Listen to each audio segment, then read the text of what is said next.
Aujourd'hui encore, Forrest Gump reste un classique bien aimé, célébré pour sa narration sincère et ses moments inoubliables. Sous ses scènes emblématiques et ses performances émouvantes se cache une mine d'anecdotes sur les coulisses qui enrichissent notre appréciation du film. De l'inspiration réelle derrière la course légendaire de Forrest à travers le pays, aux choix créatifs qui ont donné naissance à certaines des répliques les plus citées. Forrest Gump regorge d'anecdotes fascinantes. Parmi ces détails moins connus, se trouve un bêtisier majeur qui est passé inaperçu pendant des années. Mais avant d'en parler, revenons sur l'un des personnages les plus fascinants du film, le lieutenant Dan. Incarné par Gary Sinise. Le lieutenant Dan est une présence puissante tout au long de l'histoire. Après avoir perdu ses jambes pendant la guerre du Vietnam, la transformation physique et émotionnelle de Dan est devenue l'un des axes les plus poignants du film. Donner vie à cette transformation à l'écran a été une prouesse technique remarquable. Pour représenter Dan de manière convaincante comme un double amputé, Sinise a porté un tissu bleu autour de ses jambes pendant le tournage. Cela a permis à l'équipe chargée des effets visuels d'enlever numériquement ses jambes en post-production, une utilisation révolutionnaire des images de synthèse à l'époque. Le résultat est sans faille, combiné à la performance profondément émouvante de Sinise. Les effets visuels ont donné au voyage du lieutenant Dan une impression de réalité saisissante. Sinise a incarné un homme aux prises avec la perte de son identité et en quête de sens après un traumatisme, qui finit par trouver la paix et un but.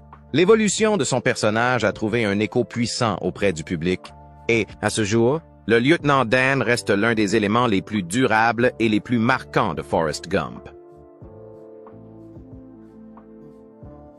Nous n'avons fait qu'effleurer la surface. Il y a bien d'autres choses à découvrir. Forrest Gump est réputé pour avoir intégré son personnage principal dans des moments clés de l'histoire du 20e siècle. Et bon nombre de ces interactions historiques ont été réalisées grâce à l'imagerie numérique et à un montage créatif. L'un de ces caméos concerne Elvis Presley, qui, jeune homme, séjourne dans la maison de Forrest et apprend de lui des pas de danse. Si l'acteur Peter Dobson a incarné Elvis physiquement, avec notamment ses mouvements de hanche caractéristiques, la voix que nous entendons dans la scène n'appartient pas à Dobson. C'est Kurt Russell qui s'est chargé de la voix off. Il est intéressant de noter que Russell avait déjà joué le rôle d'Elvis dans le biopic Elvis de John Carpenter en 1979. Un rôle qui a contribué à consolider sa propre carrière d'acteur. Dan's Forrest Gump. Russell a enregistré de nouvelles répliques qui ont été intégrées de manière transparente dans la scène, pour donner l'impression que le jeune Forrest influençait l'un des traits les plus emblématiques d'Elvis, son style de danse déhanché. Ce caméo est un clin d'œil intelligent à l'histoire et au lien entre Russell et le roi. Mais il a été gardé secret pendant plus de 10 ans. Ce n'est qu'en 2016, 12 ans après la sortie du film, que Russell a confirmé publiquement son rôle dans le caméo, révélant que le réalisateur Robert Zemeckis lui avait demandé d'intervenir parce que la voix originale n'était pas satisfaisante. Dans une interview accordée à GQ, Russell a raconté l'histoire, expliquant comment Zemeckis l'avait approché pour lui demander de l'aide et comment il avait accepté de le faire, tout en ignorant si les autres acteurs étaient au courant du changement. Ce qui rend la situation encore plus intrigante, c'est l'ironie du sort.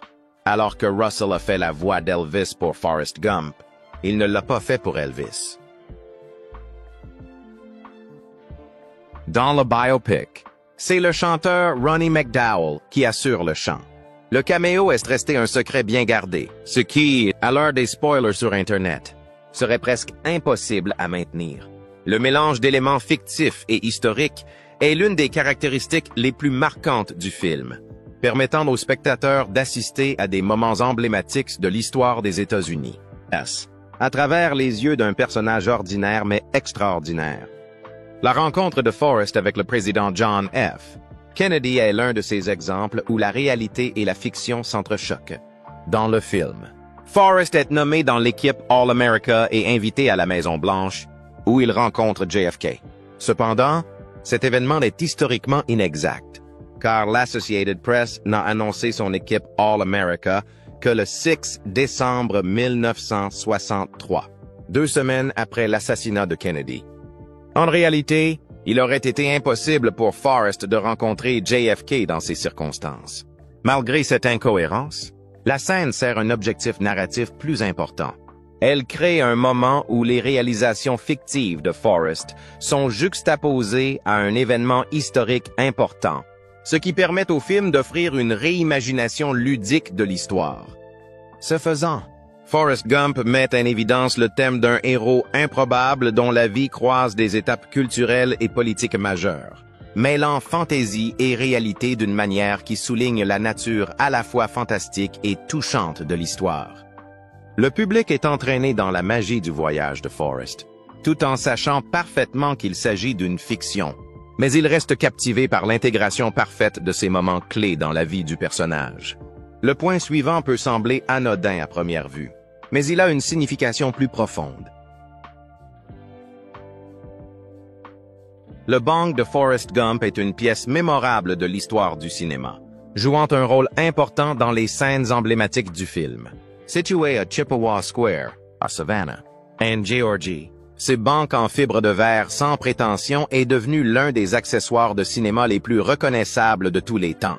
C'est sur ce banc que Forrest, interprété par Tom Hanks, passe la majeure partie du film à raconter l'histoire de sa vie extraordinaire à des inconnus qui attendent à l'arrêt de bus. En coulisses, l'endroit a été soigneusement choisi pour son cadre pittoresque, et le banc est devenu la pièce maîtresse de nombreux moments clés du film. Pour capturer les scènes parfaites, l'équipe de production a placé le banc sur le côté nord de Chippewa Square, Forrest faisant face à Bull Street. Il est intéressant de noter que la police locale de Savannah a dû inverser le flux de circulation autour de la place pour faciliter les prises de vue où Forrest est pris en charge par un bus, afin que la scène corresponde à la vision du réalisateur. Pendant la production, 4 bancs identiques ont été utilisés, chacun jouant son rôle dans les différents plans des monologues de Forrest. Après la fin du tournage, l'un de ces bancs a été donné à la ville de Savannah, où il a trouvé sa place permanente au musée d'histoire de Savannah. Depuis, ce banc a attiré de nombreux visiteurs désireux de voir l'endroit exact où Forrest a raconté ses histoires.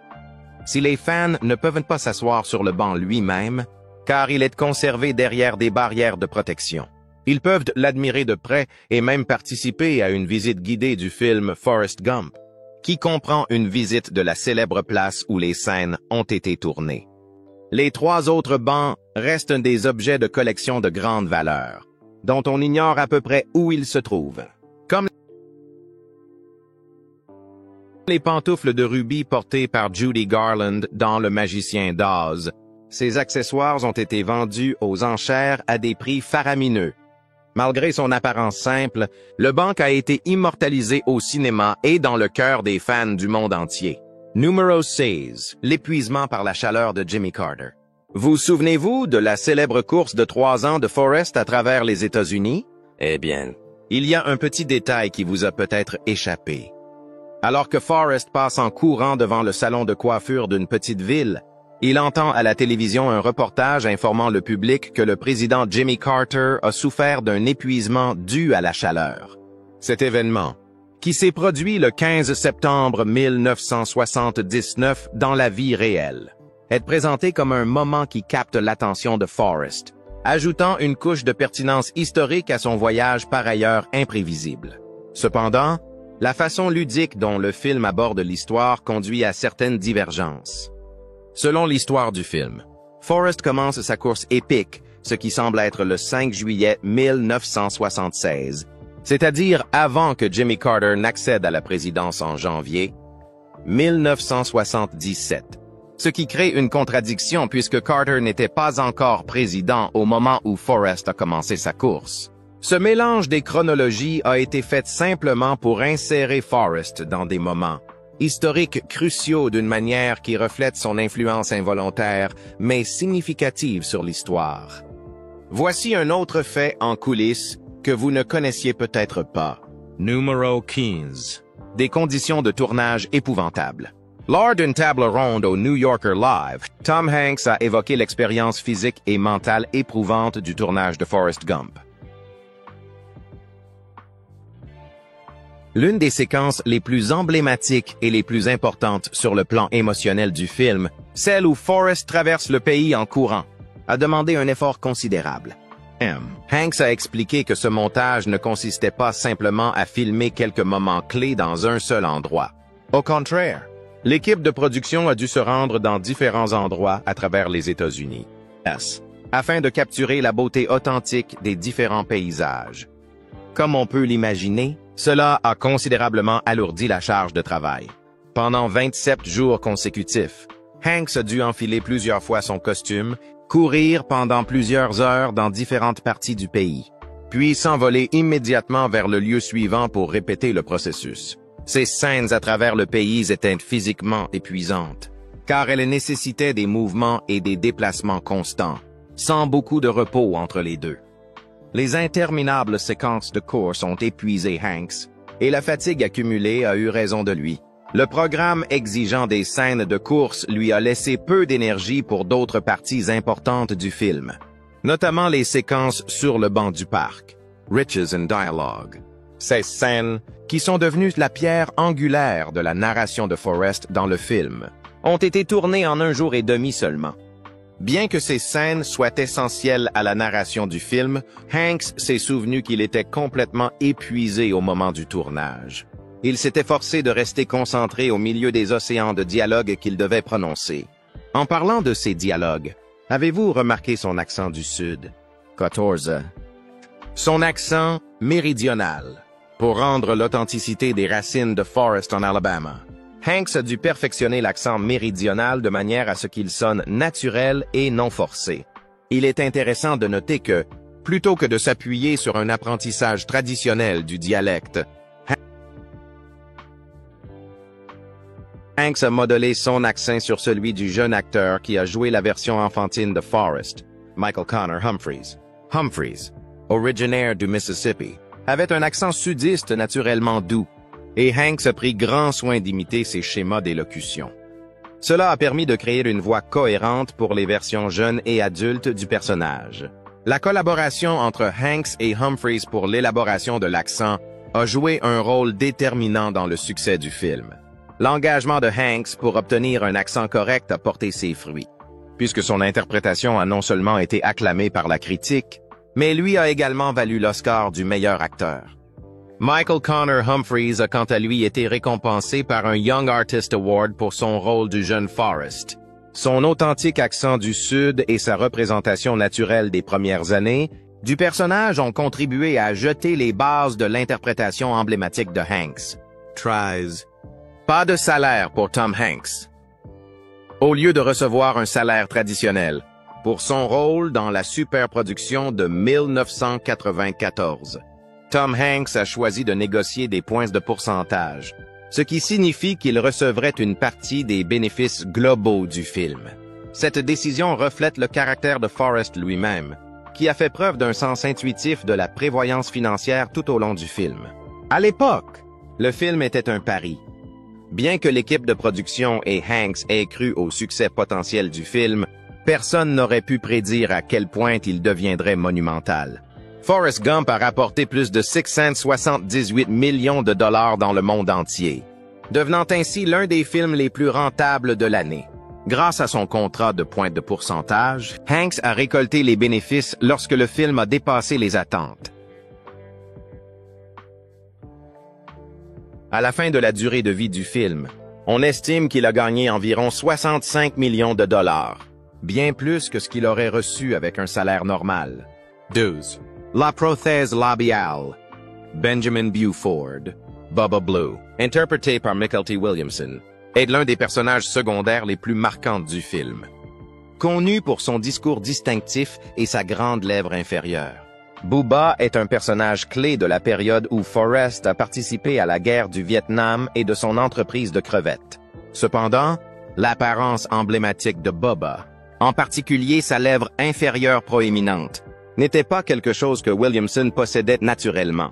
Pour obtenir l'apparence caractéristique de Bubba, les réalisateurs ont utilisé une prothèse labiale qui donne à sa bouche une forme distincte et exagérée. La création de cette prothèse a demandé du temps et des efforts pour être parfaite. L'équipe voulait s'assurer que les lèvres de Bubba soient naturelles et crédibles, et qu'elles se fondent parfaitement dans le visage de Williamson. Une fois la prothèse finalisée, elle a si bien fonctionné que de nombreuses personnes n'ont pas réalisé qu'elle était fausse.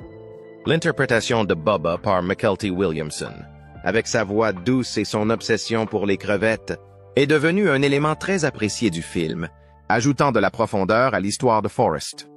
Malgré la prothèse labiale, la performance de Williamson a brillé, faisant de Bubba un personnage mémorable et attachant dans le rôle. Bref, mais marquant, a laissé une impression durable sur le public. La société fictive Bubba Gump Shrimp Company du film, que Forrest crée pour réaliser le rêve de son ami Bubba, a une contrepartie intéressante dans le monde réel. Après le succès massif du film, Paramount Pictures et la Rusty Pelican Restaurant Company ont capitalisé sur l'histoire emblématique de la pêche à la crevette en lançant une chaîne de restaurants nommée Bubba Gump Shrimp Co. Depuis l'ouverture de son premier établissement en 1996 à Monterey, en Californie, la chaîne de restaurants s'est développée dans le monde entier et compte aujourd'hui plus de 43 établissements dans plusieurs pays.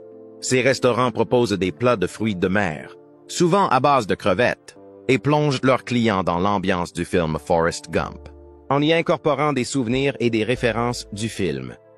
De plus, par un curieux coup du sort, l'acteur Chris Pratt a été découvert travaillant dans un restaurant de crevettes Bubba Gump à Maui, Hawaï, en 2000, avant son ascension vers la célébrité hollywoodienne. Sa personnalité extravertie et humoristique pendant qu'il servait les clients a attiré l'attention d'un réalisateur qui lui a donné plus tard son premier emploi d'acteur. Passons maintenant aux détails plus sérieux. Numéro 10, les scènes de guerre. Saviez-vous que les scènes de guerre de Forrest Gump, qui décrivent le séjour de Forrest au Vietnam, ont été filmées sur un terrain de golf en Caroline du Sud? Mais attendez, les terrains de golf ne ressemblent plus à des jungles. N'est-ce pas? L'utilisation intensive de l'imagerie de synthèse a joué un rôle crucial dans la création de l'environnement de jungle dense nécessaire aux scènes. Cette amélioration numérique a permis de simuler la végétation luxuriante et envahissante typique de la jungle vietnamienne. Pour renforcer l'aspect tropical et rendre le lieu plus authentique, des palmiers ont été ajoutés au paysage existant. En combinant des effets pratiques, des images de synthèse et des accessoires supplémentaires, les réalisateurs ont réussi à transporter le public au cœur du Vietnam, malgré les origines peu conventionnelles du décor. Deux îles au large de la Caroline du Sud, Fripp Island et Hunting Island State Park, ont été les principaux lieux de tournage de ces scènes. Numéro 9. Se tenir à la porte de l'école. Au-delà de la guerre du Vietnam, le film tisse la toile de fond de Forrest à des moments charnières de l'histoire américaine. L'un de ces événements est l'intégration à l'Université de l'Alabama, un moment fort du mouvement des droits civiques. En 1963, le gouverneur de l'Alabama, George Wallace, a tristement tenté d'empêcher deux étudiants noirs, Vivian Malone et James Hood, de s'inscrire à l'université. Le film montre Forrest comme joueur de football à l'université à cette époque. Il assiste à la prise de position de Wallace à la porte de l'école, qui tente symboliquement d'empêcher la déségrégation. En réalité, cet incident était un défi direct aux lois fédérales sur la déségrégation, et le président John F. Kennedy a envoyé des troupes fédérales pour veiller à ce que les élèves soient admis en toute sécurité. Kennedy a envoyé des troupes fédérales pour veiller à ce que les élèves soient admis en toute sécurité, tout comme Forrest l'observe dans le film.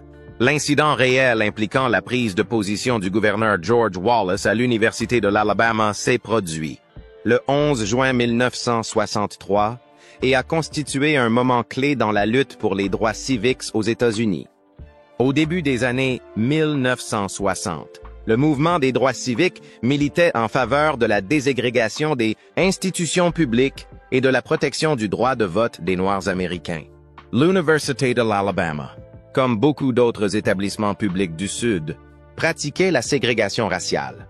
Le gouverneur George Wallace, fervent partisan de la ségrégation, a tenté d'empêcher l'inscription de deux étudiants noirs, Vivian Malone et James Hood, à l'Université de l'Alabama. Il s'est également positionné physiquement à l'entrée du bureau d'inscription de l'université, déclarant son intention d'empêcher les étudiants d'entrer. Cet acte visait à défier l'ordonnance du tribunal fédéral qui imposait la déségrégation de l'université. L'impasse n'a pas duré longtemps. Le président John F. Kennedy, qui s'était engagé à faire respecter les lois sur la déségrégation, a répondu au défi de Wallace en envoyant des troupes fédérales. L'intervention fédérale était essentielle pour garantir l'application de la décision de justice, U.S. Le procureur général adjoint Nicholas Katzenbach, envoyé par le président, a fait face à Wallace et a exigé qu'il s'efface pour permettre aux élèves de s'inscrire. Dans un discours télévisé prononcé le soir même, le président Kennedy a condamné les actions de Wallace et a réaffirmé l'engagement du gouvernement fédéral à faire respecter les lois sur les droits civiques. Wallace a fini par faire marche arrière, et Malone et Hood ont pu s'inscrire à l'université avec la protection du gouvernement fédéral. Huitièmement, les séquences originales de la guerre du Vietnam. Dans le scénario original de Forrest Gump, les scènes de la guerre du Vietnam prenaient une tournure plus sombre, reflétant une pratique militaire réelle mais désormais abandonnée. Au départ, le scénario décrivait tous les membres de la section de Forrest et Bubba comme ayant un faible QI, un clin d'œil à la réalité historique où des soldats ayant une intelligence inférieure à la moyenne ont été autorisés à s'enrôler pendant la guerre du Vietnam. Ces personnes étaient souvent regroupées dans le même peloton. Cette pratique visait à minimiser les problèmes potentiels en consolidant ceux qui avaient des capacités similaires, mais elle a finalement été considérée comme une approche problématique. Les forces armées des U.S. préoccupées par l'impact de cette représentation sur son image, s'y est opposé. En conséquence, le film a été révisé pour ne présenter que Forrest et Bubba comme des déficients mentaux, tandis que le reste de leur peloton était représenté comme des soldats ordinaires.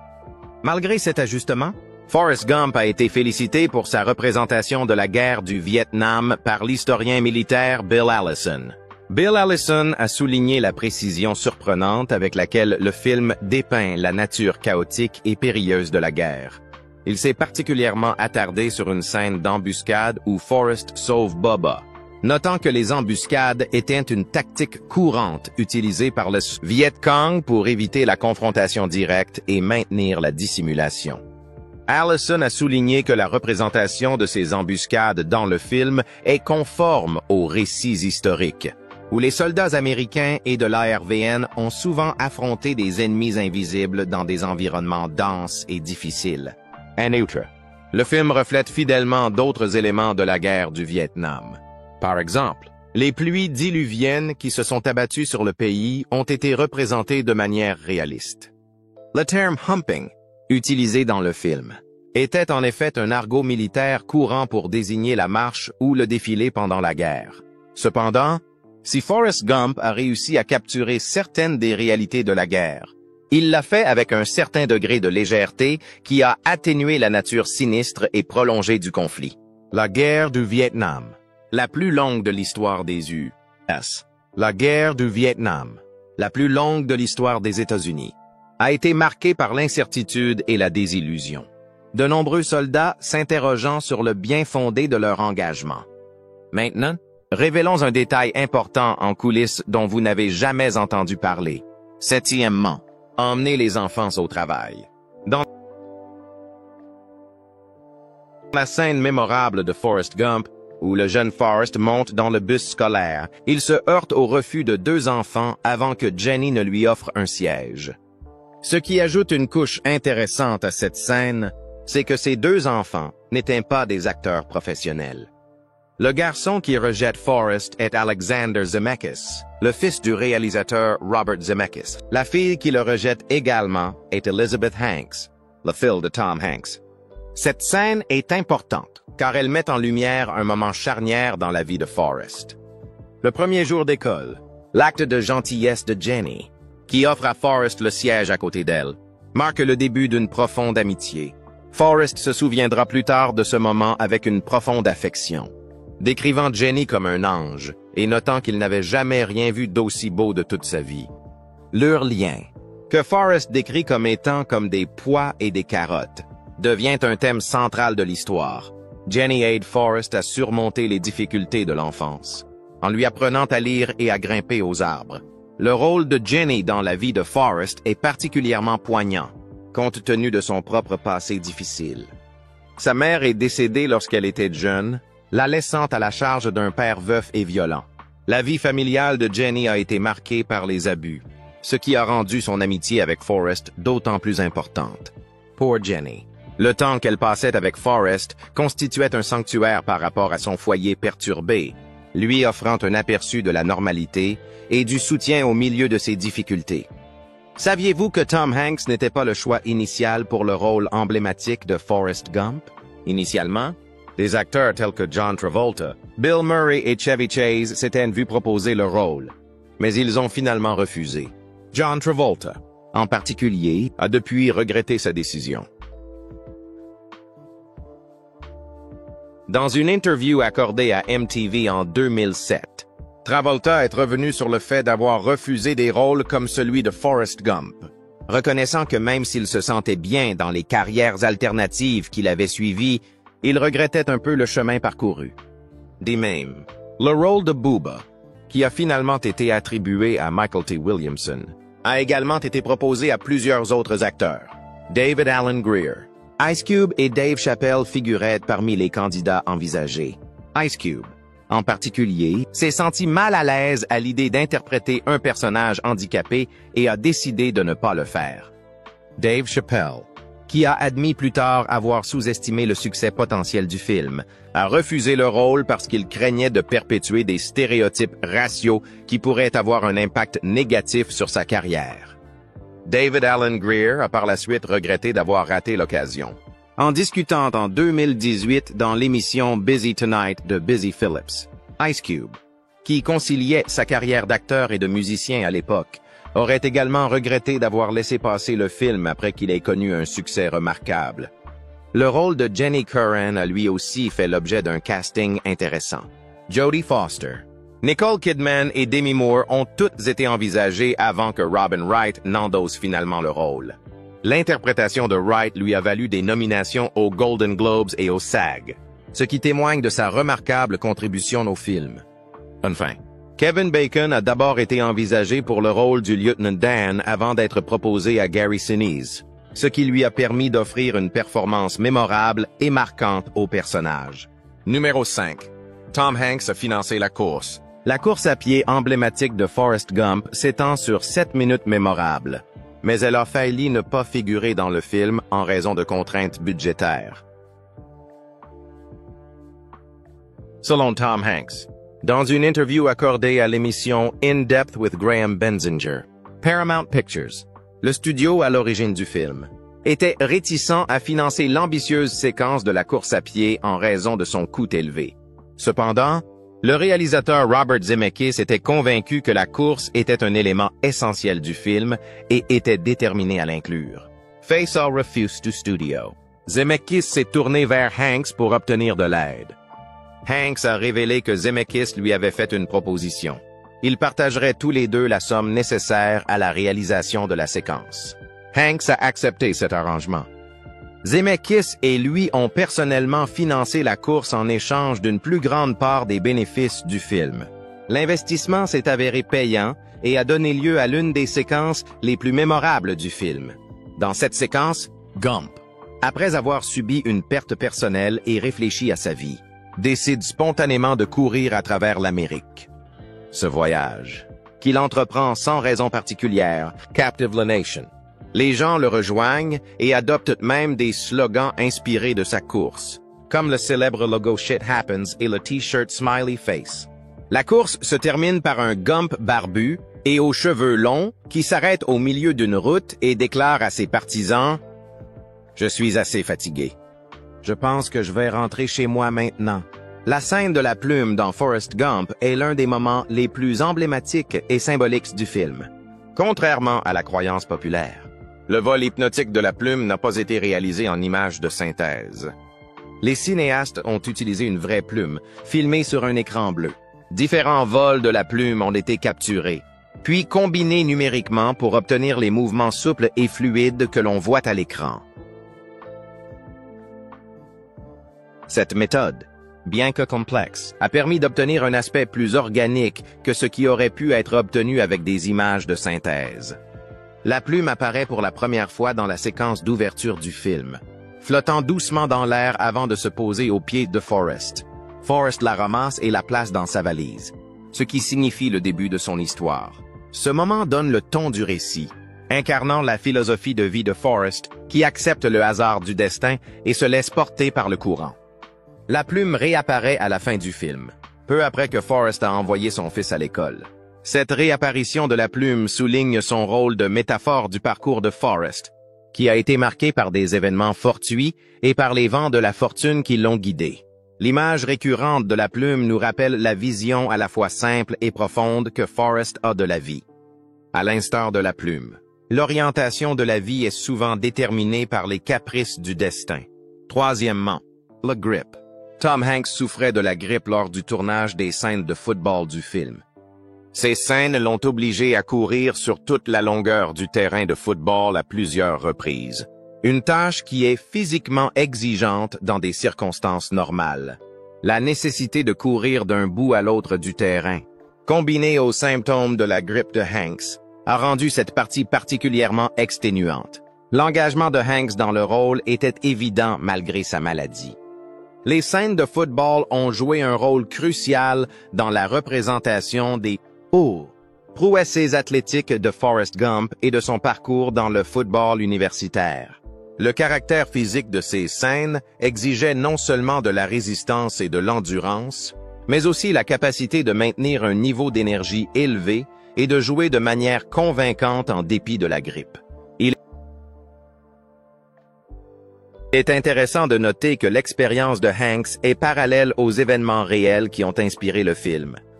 Les scènes sont basées sur le personnage de Forrest Gump, qui est dépeint comme un remarquable joueur de football doté d'une extraordinaire capacité à courir. La performance de Hanks, même malade, reflète l'esprit du personnage qu'il incarne. Quelqu'un qui, malgré les difficultés, persévère et excelle. Une suite à Forrest Gump était en effet en cours de développement depuis un certain temps. La suite est basée sur un livre écrit par Winston Groom en 1995, suite à l'immense succès du film original, contrairement à son prédécesseur, qui se concentrait sur la vie extraordinaire de Forrest et sur les événements historiques qu'il a involontairement influencés. La suite a adopté une approche plus méta. Dans cette suite, Forrest est confronté au fait qu'un film réalisé par Robert Zemeckis et basé sur sa vie a été réalisé. Le personnage de Forrest se plaint des inexactitudes du film et de l'omission de certains détails de son livre original. Le roman présente même une rencontre entre Forrest et Tom Hanks, l'acteur qui l'a incarné. Malgré ce postulat fascinant, le projet n'a jamais dépassé la phase de développement. Le concept n'a pas réussi à capter la même magie que l'original. Dans la suite, Forrest se retrouve dans une situation bien moins glamour qu'auparavant. Le peigne à crevettes Bubba Gump, qui a connu un grand succès dans le premier volet, n'existe plus. Forrest est fauché et travaille comme concierge dans une boîte de striptease de la Nouvelle-Orléans. Sa fortune prend un tournant lorsqu'il a la chance de participer à un championnat de football. Mais l'histoire ne tarde pas à s'envenimer. Forrest se retrouve sur la route à vendre de fausses encyclopédies et à se battre pour subvenir aux besoins de son fils, qui a plus que jamais besoin de son père. L'histoire promet de mêler des éléments touchants, comiques et étonnants. Mais malheureusement, la suite reste en grande partie une note de bas de page dans la saga de Forrest Gump. Cependant, l'enlisement du projet dans ce qui semble être l'enfer du développement suggère qu'il est parfois préférable de laisser certaines histoires telles quelles. La suivante va vous époustoufler. Numéro 1. La réplique la plus célèbre du film. Dans Forrest Gump, l'une des répliques les plus mémorables prononcées par Tom Hanks est un bêtisier. Elle ne faisait pas partie du scénario original. La réplique « Mon nom est Forrest Gump. Les gens m'appellent Forrest Gump » était un ad-lib spontané de Hanks. Cette improvisation a ajouté une couche supplémentaire d'authenticité et de charme au personnage, et elle est rapidement devenue l'une des phrases clés du film, résonnant tout au long du film et contribuant à son statut d'icône. La capacité à improviser et à s'adapter sur le plateau apporte souvent un éclat inattendu à un film. Et ce moment avec Hanks en est un excellent exemple.